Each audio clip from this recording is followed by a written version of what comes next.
Nós vamos continuar conversando sobre amamentação, agora em especial amamentação para as mães. Muitas pessoas pensam que só as crianças são beneficiadas, mas as mães também. Já tem pesquisas que comprovam, por exemplo, que mães que amamentam têm as chances de câncer de mama reduzidas. Explica mais para a gente sobre isso, doutor. Então, a questão da amamentação, ela já tem que ter uma orientação durante o pré-natal. Se possível, a gestante já conheceu o pediatra antes de ter o bebê, porque de grande importância é o apoio para essa mãe amamentar. E às vezes ela ganha o bebê e fala, e agora? Então, tem toda uma questão de apoio. Existem os bancos de leite, que dão um apoio muito importante. E ela saber aonde ela pedir ajuda, isso é fundamental. Então, em relação à saúde, a gente vê isso, a mãe que amamenta, ela perde peso mais rápido, ela volta às condições de antes da gravidez muito mais rapidamente. Só para você ter uma ideia, uma mulher que está amamentando, ela perde ela queima 400 a 500 calorias por dia. Só para produzir o leite e amamentar a criança. criança. Só a questão da amamentação. Praticamente é uma hora de academia que ela está fazendo. Então a gente vê isso claramente, que o retorno às condições são muito mais rápidas. Isso que você falou é muito importante. A gravidez, uma mulher engravidar, também diminui a chance de câncer de mama. Amamentar diminui a chance de câncer de mama. Então, assim, é fundamental que essa mulher seja estimulada, que seja... A questão de você pôr uma imagem, como a gente coloca durante o pré-natal, de uma mãe amamentando logo que esse bebê nasce, então o próprio obstetra ele tem que ser um facilitador. Então é aquela questão, nasceu o bebê, não leva ele embora, põe ele em contato com a mãe, já colocando em contato com a mãe, você já está facilitando esse vínculo, esse contato pele a pele, muitas vezes a mãe vai amamentar. Se você retirar esse neném logo de cara, o que acontece? Ele tem, depois, nas primeiras 24 horas, ele dá uma hibernada. Então, essa questão de não separar mãe e bebê, eu acho que é fundamental também para o sucesso da amamentação. Sem contar o vínculo que se cria. A sensação de amamentar uma criança, não há nada no mundo que supere. A gente sabe que há mulheres que passam pelo desafio, que não conseguem ou não podem amamentar. Nesses casos, a indicação é realmente a substituição do leite materno pelas fórmulas. Perfeito. Lembrar que o aleitamento materno é ótimo, é fundamental, mas há poucos casos existem realmente onde a mãe teve uma cirurgia na mama, ou doenças, ou ela usou algum remédio, ou, às vezes acontece e obviamente existem alternativas para isso, essa mãe não precisa se sentir tão culpada de não conseguir. Há casos realmente que não conseguem. Outro benefício, né, mas que vale a pena comentar também, a mãe que amamenta tem uma contração do útero mais rápida, diminui o sangramento, o pós-parto dela, em termos de sangramento, é muito melhor a sua contração do útero. Também uma outra vantagem que a gente tem que a amamentação faz bem para essa E é por isso que a gente só estimula a amamentação aqui. Quem tiver dúvida, procure ajuda, converse com o obstetra, com o pediatra, procure os bancos de leite, porque com informação fica mais fácil. A amamentação pode trazer rachaduras, algum sofrimento, mas tem que conversar com as pessoas que podem orientar para evitar esse tipo de situação. A gente continua conversando, tem mais para falar ainda sobre esse assunto no próximo bloco. Você vai saber como é feito o teste do pezinho, quais são os outros exames necessários quando a criança nasce. Participe também do Viver é Melhor. 0310 07 940. A gente já volta.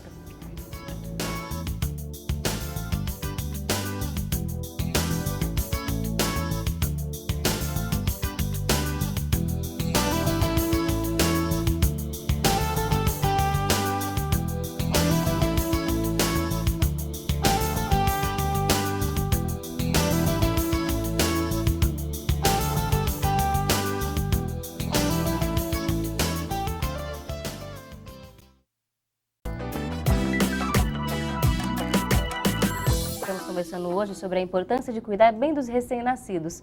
E um cuidado não só com ele, mas com toda a família. Bons hábitos devem ser compartilhados já desde que a mãe se prepara para ter a criança. A gente vai conversar um pouco mais agora sobre imunização, sobre a importância dos testes que já são hoje obrigatórios no nosso país. A gente vai mostrar a reportagem para você do teste do pezinho depois, tá? No nosso próximo bloco você vai acompanhar essa reportagem. A gente vai conversar um pouco agora. Em especial você vai saber quais são as principais vacinas que devem ser oferecidas às crianças. As vacinas que seu bebê não pode ficar sem tomar: BCG e D, hepatite B, hemófilos tipo B, poliomielite, tríplice bacteriana ou DTP, pneumocócica 10 conjugada, meningocócica C conjugada, rotavírus, influenza. Parecem um pouco complicados, então gostaria que o senhor explicasse um pouco para a gente que vacinas são essas, quais são as principais doenças que são evitadas. A primeira vacina que o bebê deve receber deve ser ainda na maternidade. Então, as crianças que nascem, seja no hospital público ou privado, recebem nas primeiras horas de vida a vacina contra hepatite B. A hepatite B é uma das hepatites mais graves que existe e ela pode ser transmitida da mãe para o bebê. Então, a vacinação ainda na maternidade, no bebê assim que nasce, nas primeiras horas de vida, previne essa transmissão. Então, a hepatite B é a primeira vacina que o bebê recebe. Vacina contra a tuberculose, que é o BCG, aquela que forma a marquinha no bracinho direito, deve ser dada no primeiro mês de vida. Não precisa ser dada dentro do berçário, mas tem que ser dada no primeiro mês de vida. E aí, na sequência, aos 2, 4, 6 meses, vão sendo incorporadas no calendário pediátrico outras vacinas. Contra a paralisia infantil, a tríplice, que é contra a difteria, coqueluche e tétano, meningites do tipo A hemófilos ou pneumocócica ou meningocócica, vacina contra pneumonias, vacina contra a gripe, depois de um ano sarampo, cachumba, rubéola, varicela, a catapora. Então são várias vacinas que são dadas durante um calendário, através desse calendário nos primeiros anos de vida. Lembrar que imunização é parte de um cuidado todo de prevenção de doenças. Já falamos de amamentação, de bons hábitos, de alimentação, mas lembrar também que a não exposição ao tabaco, ao cigarro, essas crianças se puderem frequentar creche, se expor a outras doenças o mais tardiamente possível, a licença de 6 meses, tudo isso vai ajudar a prevenir doenças. Mas as ações que se tem hoje na saúde da criança, prevenção de doença, redução de mortalidade, o impacto que as vacinas tiveram nesse cenário todo de saúde e de redução de mortalidade foram enormes. Então não deixe de atrasar o calendário, não. Façam todas as vacinas que seus pediatras recomendarem, que estão nos calendários, quase todas hoje disponíveis na rede pública, quer dizer, de acesso a todos gratuitamente. Então procure os postos de saúde, façam as suas vacinas, converse com o seu médico, porque prevenir doenças, você ter seu bebê, seu nenê, acometido de uma doença que seria prevenida por uma vacina, a culpa que você vai carregar para o resto da vida. Você tem um bebê que tem uma meningite, que tem uma paralisia, que tem uma coqueluche, você podia ter vacinado o bebê. Realmente isso hoje é inadmissível. Apesar de algumas pessoas, até algumas pesquisas na internet que falam dos malefícios de vacinas, dos efeitos colaterais, não compensa. Não, o benefício... Essa é uma moda que não pegou muito entre nós aqui, esses grupos anti-vacinas, né? A gente vê aí nos outros países, especialmente na Europa, alguns grupos anti-vacinas que acham que vacina vai fazer mal para o bebê. Muito pelo contrário, vacina só vai trazer benefícios e mesmo que essas vacinas eventualmente tenham alguma reação, um pouquinho de febre, uma dorzinha no local, são reações tão leves, tão passageiras e tão simples, perto dos danos que a doença poderia causar, que obviamente essas reações sempre são infinitamente inferiores aos danos causados pelas vacinas. E as vacinas que a mãe toma durante a gestação? Não é só antes da criança, a mãe também precisa se imunizar. Isso, o ideal é utilizar até antes de ela engravidar, que é a de rubéola. Então, você fazer a imunização para a rubéola é imprescindível. Por quê? Se ela for acometida de rubéola, nós podemos ter grandes problemas durante a gravidez. Outra é a de tétano. Então, se ela tiver o calendário antes, durante a gravidez, se ela tiver mais de 5 anos, ela toma um reforço. Se ela nunca tomou, ela faz o esquema completo. E também nós temos H1N1, principalmente quando a gente tem a época um pouquinho mais fria, né? A gente viu claramente a nível de hospital público, no primeiro ano que nós tivemos, quantas mulheres foram internadas, tiveram que usar a medicação, o antibiótico com receio de ser a infecção. E agora, com o advento da vacina, como isso diminuiu absurdamente, podemos dizer. Então, até uma questão importante que você deixou de utilizar aquele leito hospitalar para outra situação e não para uma gripe que ela pode ser prevenida com uma vacina. Com a vacinação. As mulheres que nos acompanham têm dúvidas, perguntem para o obstetra, ginecologista, quais são as vacinas que estão faltando, o que devem fazer para garantir que esse calendário esteja em dia. Não é só criança. Criança a gente costuma ser mais disciplinada na vacina. Depois que cresce na adolescência, fase adulta, começa a relaxar, mas não pode, porque o benefício é para todo mundo. Pois é, e a mãe muitas vezes está dentro de uma sala de vacina com seu filho, levando ele para vacinar e não se preocupa com a sua imunização. Lembrar que logo depois do parto, o puerpério é um excelente momento também para atualizar o calendário vacinal da mãe. Ela não vai engravidar nos próximos meses, ela está com o bebê, ela está na dentro de uma sala de vacina. Então, vacina do adulto e da mulher, vacina contra a rubéola para os que não tiveram, vacina contra tétano, difteria, coqueluche, vacina contra a gripe, vacina contra as hepatites A e B, mais recentemente contra o HPV, causador de câncer de colo de útero. Então, a imunização da mulher é um foco muito interessante que a gente não pode descuidar, não. Não tem problema se ela estiver amamentando. Nenhum problema. A única vacina que a gente não recomenda durante a amamentação é a febre amarela. É a única restrição que tem essa vacina, mas é só para quem reside nessas regiões que tem febre amarela. Além das vacinas, há alguns testes, hoje exames que são realizados assim que a criança nasce, que são fundamentais para detectar doenças, fazer diagnóstico precoce. O teste do pezinho a gente vai mostrar hoje um pouco como ele acontece, mas o senhor pode falar um pouquinho. Também tem o teste do olhinho, teste da orelhinha. Quais são hoje os obrigatórios e para que eles foram feitos? Na verdade, a detecção precoce é ferramenta fundamental para tratamento, para prevenção de sequelas, para você conseguir adequar melhor as condições e a qualidade de vida em qualquer situação, em qualquer população. Em criança não é diferente. Então, se a gente consegue detectar que essa criança nasceu com algum problema, com alguma deficiência, nós conseguiremos, dessa maneira, tratar, abordar diferentemente essa criança durante o seu desenvolvimento para prevenir complicações. Então, o teste da orelhinha, por exemplo, é um teste que vai medir a audição do bebê assim que ele nasce.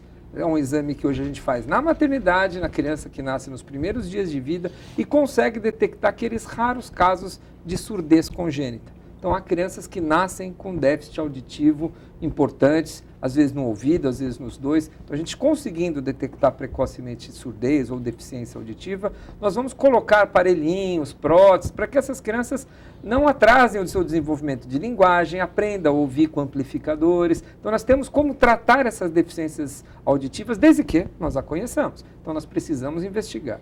Mesma coisa o olhinho. Algumas deficiências congênitas também, que a catarata congênita, outros defeitos do olhinho também, onde a criança pode nascer com problemas de redução da sua acuidade visual, ou seja, enxergando menos do que deveria.